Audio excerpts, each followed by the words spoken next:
Hi, I'm Rachel, and welcome to my 2022 NaNoWriMo Week 2 vlog. We are making progress in NaNoWriMo this year.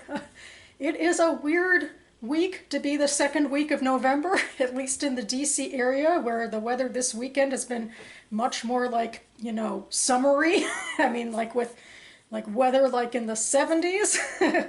I'm not quite sure what to do with my wardrobe at this case. It's been a bit nuts, but I suppose I should, take any nice outdoorsy weather stuff where I can get it, because also this week, or starting today on Sunday, I had to set my clock backward an hour, which means that it's going to start getting darker and darker, earlier and earlier, and that makes me very sad.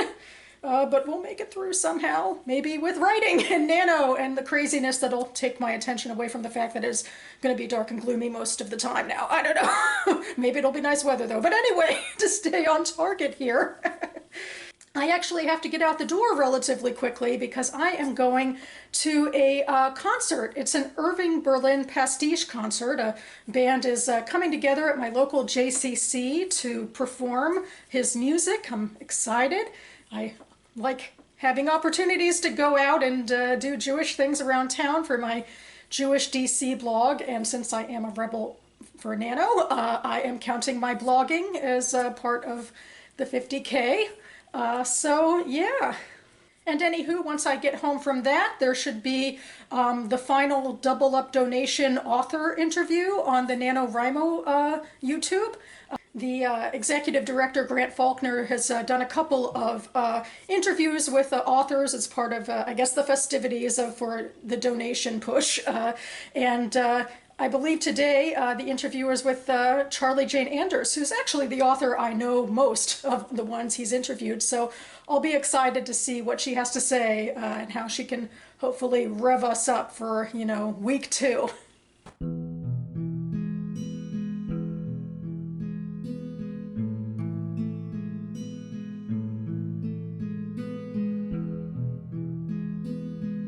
Jane, I have this little pet rant.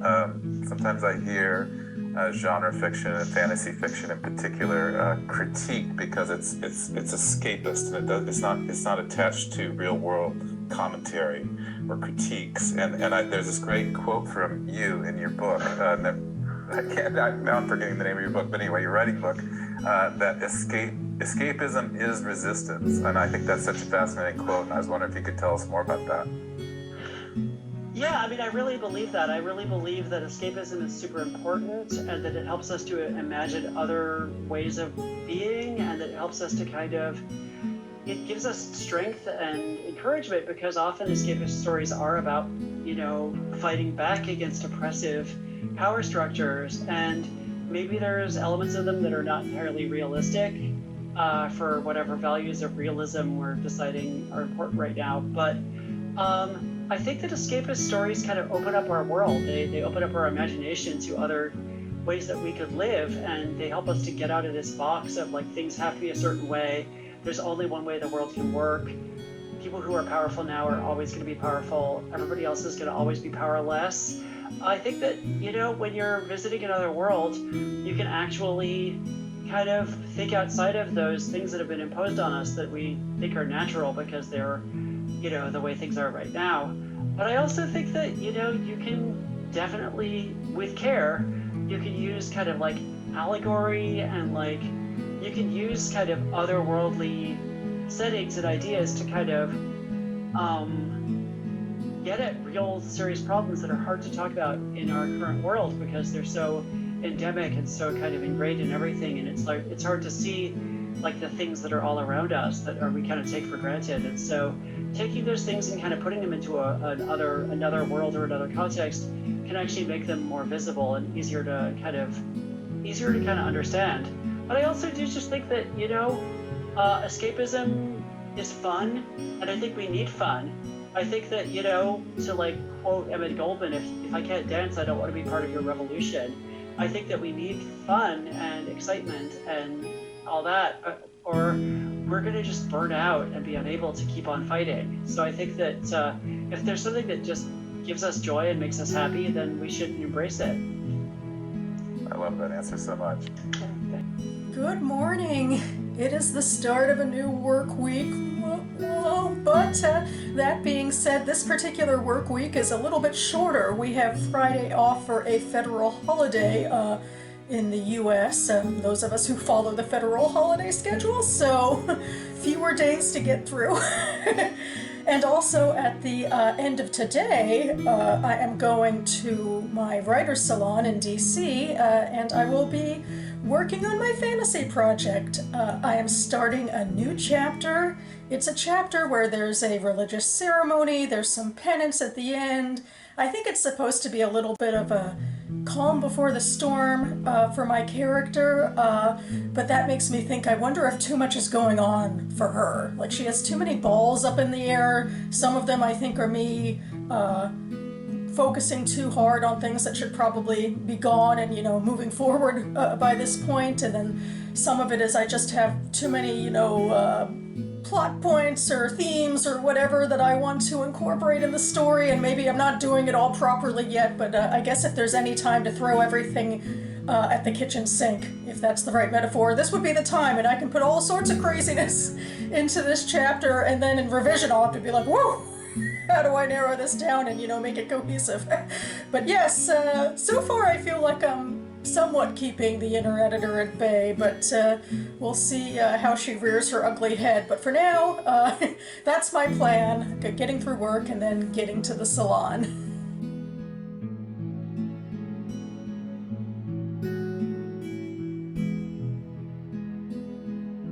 So my writing session at the salon didn't go quite as I expected it to at all. Instead, I felt myself getting really overwhelmed about where exactly my main character was, and I was worried I was buffeting her around too much by all of the world-building-y types of prompts that I was, introducing. I mean, not real prompts, but there's just a lot of balls up in the air. So I took my writing session to just go through all of the chapters and lock down where she was as a character and her journey, going back and forth and with all this stuff going on.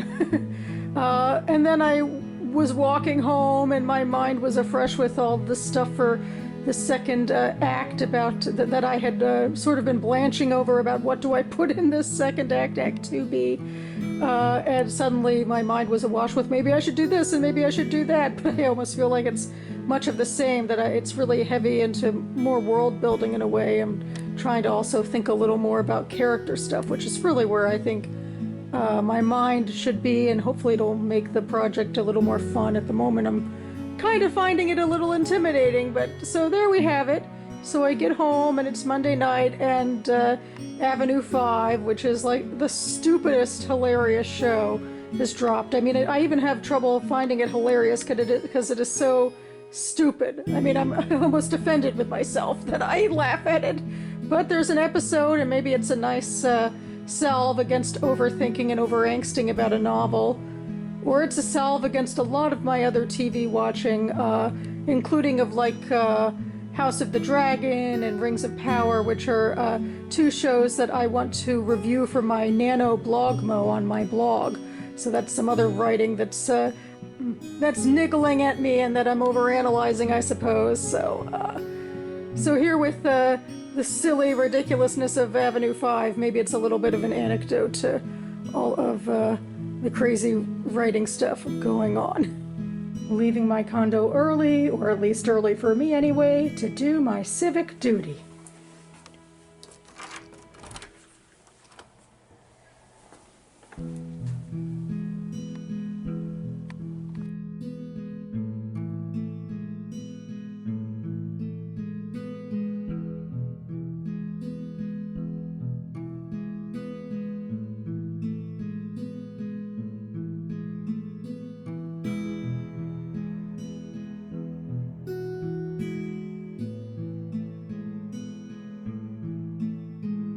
Somewhat appropriate to listen to this book on the day of an election. It's a historical fiction novel that came out this year about Jewish immigrants and African Americans and the queer community. Still marginalized in its way, although this book takes place in the 1930s, in a different time and place. It's a very experimental book, which chronicles two Jews from a shtetl, Gittel and Leib, who were the sole survivors of a pogrom, and then their sojourn across the sea to the U.S. To get to know Charles, who is this African-American man living in Philadelphia, and he particularly meets Leib in basically what was a gay bar at the time, and they had a relationship, and then Gittel had a relationship with them, and it gets into their association with communists and socialists and that movement. But largely, it's a novel about language, and it's very experimental. I don't think it necessarily will have a lot of popularity. In fact, I listened to Muriel Rothman-Zecker give an author interview with Jewish Book Council, and he said his favorite review on Goodreads was the one that bemoaned the bad translation of the book, which speaks to the fact that this book is supposed to, the framing of this book is that, Charles is translating the Yiddish and also kind of creating a hybrid language, but obviously it's all Rothman-Zecker writing it. These are all fictional characters, but that's one of the pluses of listening to it too, to hear the cadence of the Yiddish and the Yinglish that Rothman-Zecker is doing, and that there's different dialects. So when I was listening to him at this author event, I figured it would be nice to also listen to the whole audiobook, which he narrates. Shortly before leaving work today, I went ahead and checked the Twitter page of a fantasy author whose book just came out, a book that I've been talking about wanting to read this year. Slightly future editing Rachel here, just to specify, the novel I'm talking about is Empire of Exiles by Aaron M. Evans. I don't know why I check Twitter pages, I guess it's what you do, so long as you can, and it just turns out, her book just came out, and she had like this online event put on by Orbit Books with another recent fantasy author that was like starting almost immediately. And this always makes me really excited when I can kind of like plug into an online author event, like for my commute home, because my commute home takes about like an hour-ish. I use public transportation from Washington, D.C. back home to Silver Spring, and their talk, I think, was called something like, nerds and fantasy, and it like leaned heavily into the fact that they were big into world building, and they were big into characters who like worked in archives and things like that. So it's way in my wheelhouse when it comes to fantasy writing and fantasy world building. Maybe not enough for me to like upend my own, fantasy novel planning yet again to take their ideas or something, which seems to be something I do. But it was kind of fun to geek out with them a bit about like magic systems and world building. And I don't know, maybe I am a little too obsessed with world building. I am a little concerned that I'm breaking one of my own major rules about being more into world building than character building, and that might be a problem I'm having with my fantasy novel so far in NaNoWriMo. But one thing I just did, not that it's all that helpful, I guess, to the word count, is I finally finished my Act 2B outline. It's kind of vaguish. It's like vague ideas for the general scope of each chapter of Act 2B, and if it's anything like my previous experience with outlining this fantasy novel, it's going to change a fair bit and take me a while to get through it anyway, but it is kind of exciting to have that down. It is a pretty big milestone, I suppose, kind of exciting, although again it's silly timing for doing something like this, like during NaNoWriMo, especially right here, right now, when last night I kind of let myself get behind in the word count for the first time, so I got a fair bit of catch-up to do now. Enough with the world building, geek out, whatever. I'm gonna get back to writing.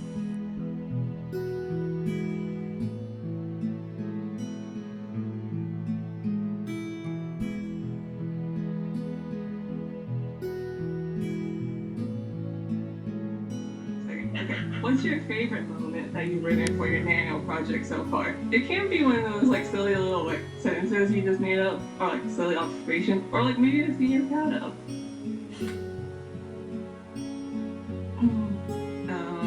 I know for me, I don't know about anything like, cause like I'm still like in the like building, doing so much build up.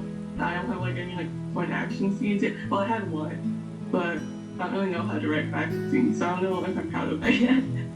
But I think like a funny thing for me that I know is that like my characters like go and eat lunch a lot, and I don't know why. I was mentioning to Josie before we started this that I just kind of threw away my prompt 8 days, or my project 8 days in, and started with a different prompt. I started with a virtual write-in a few write-ins ago.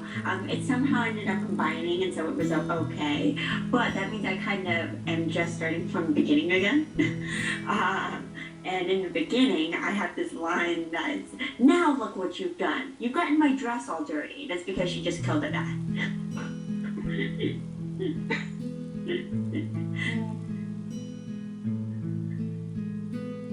Someone says they really like writing death scenes. I'm doing one today. I admire you for liking death scenes, because those are really hard for me. I like in-depth emotional angst, which probably is why I have a therapist.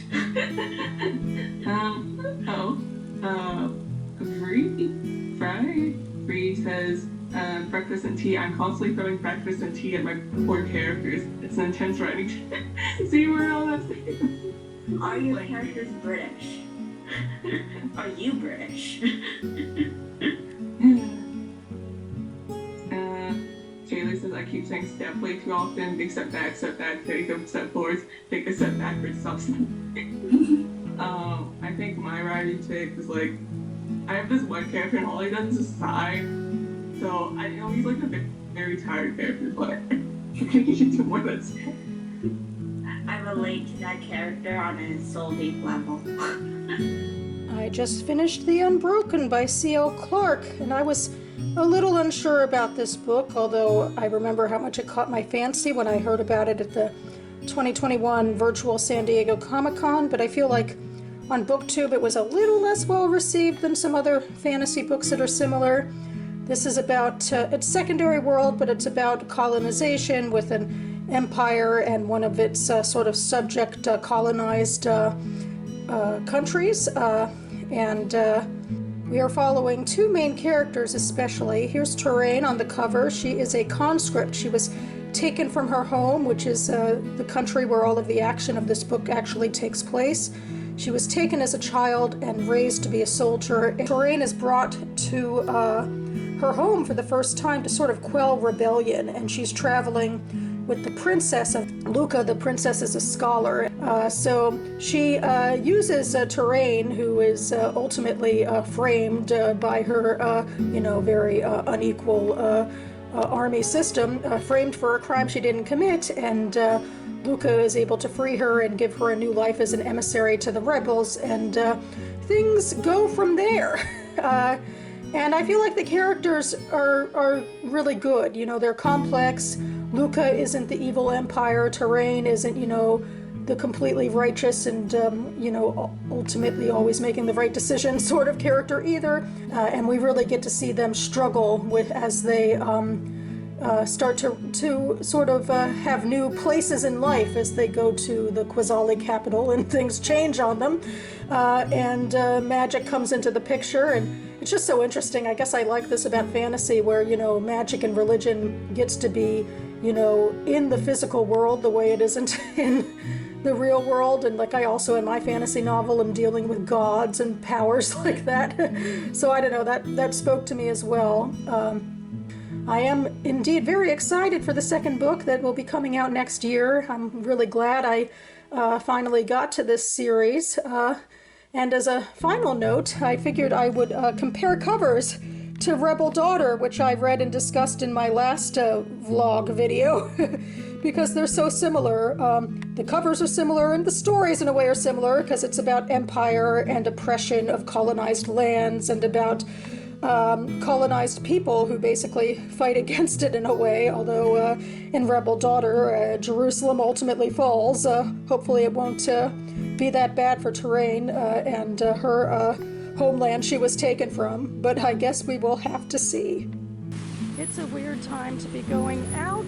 I think this is the first time in several hours it stopped raining, but it is also a federal holiday, so I have the day off work, and I thought I might celebrate by, well, going back into DC like I would on a work day, but going to the new LGBTQ bookstore that opened up a couple months ago, and maybe after that finding a coffee shop to do some writing in, get some ambiance that way.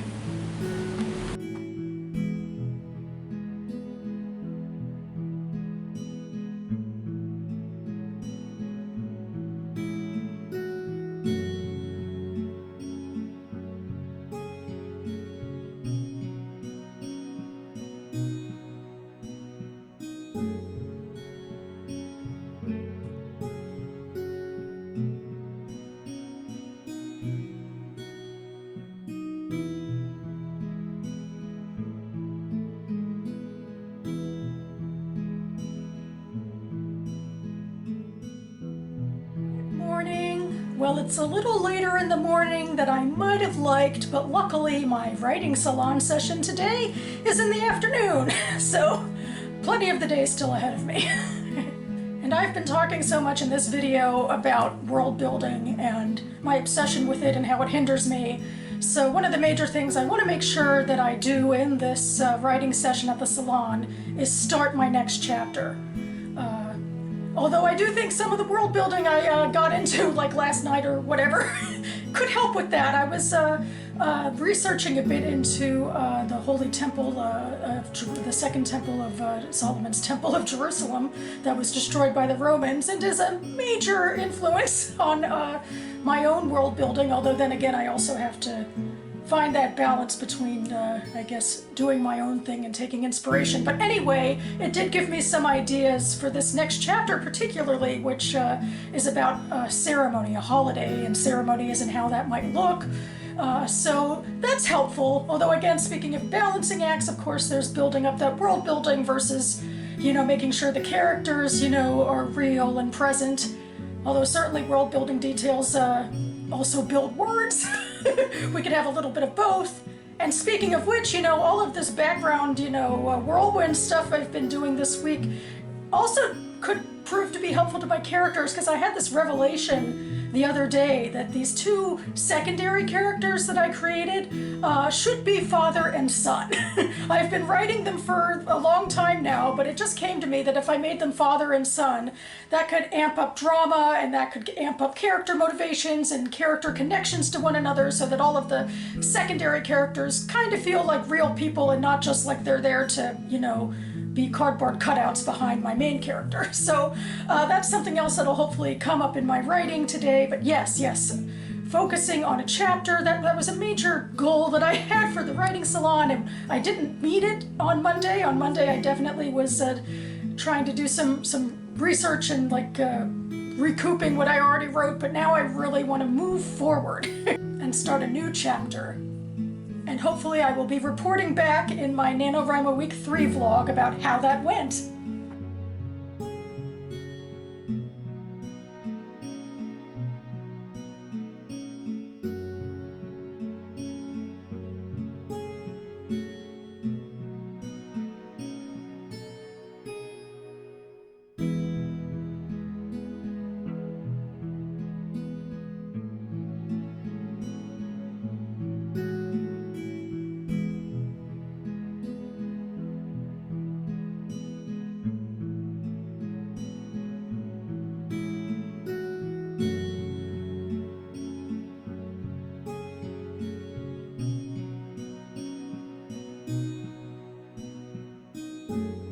Projected in Maryland. History made in Maryland tonight. The Democrat there, Wes Moore, becomes governor there, and Byron Pitts, he makes history, and this is quite the story. Well, David, absolutely right. He becomes the third black governor elected in the United States, following Doug Walter in Virginia and Deval Patrick in Massachusetts. And David, I think in many ways he instantly becomes a star in the Democratic Party and perhaps a North Star for the party.